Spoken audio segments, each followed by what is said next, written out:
The phrase "until now" is kind of my secret sauce.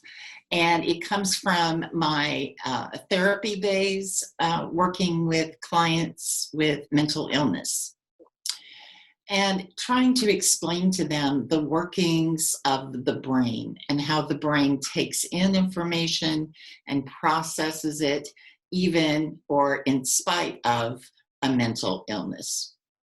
I think it's very appropriate for these times because even though we may not have a mental illness of our own or one that's been diagnosed as chronic, the fact is the entire planet is sitting in trauma right now, right? Just the shock of all the changes, the worry, the fear.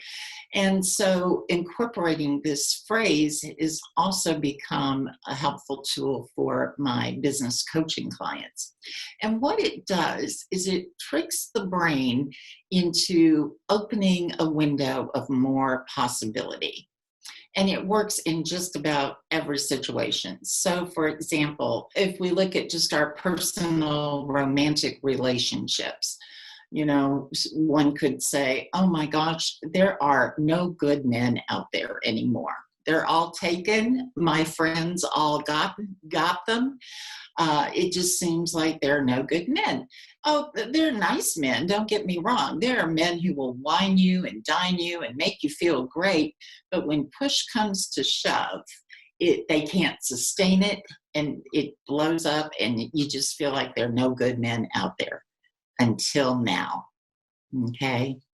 So until now puts the pause in between the old tape that's been rattling around, the old belief that we've clung to, and allows us just for a moment to consider the possibility of something even better. So how could that apply in a business setting? These are tough times. This is a very scary time for me and my business. And it just seems like my entire sales team is fraught with worry and concern. They're starting to doubt themselves. Sales aren't coming in.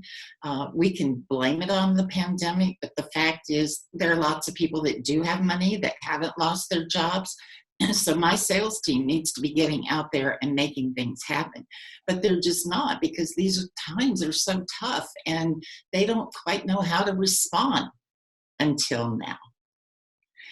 And you'll find that if you can start to work with that phrase, anytime you catch yourself slipping back into those old ways, because let's face it, now the old ways are not going to work for us any longer. So why should we hold on to our old beliefs and those old tapes? Until now allows us an opportunity to look at things differently.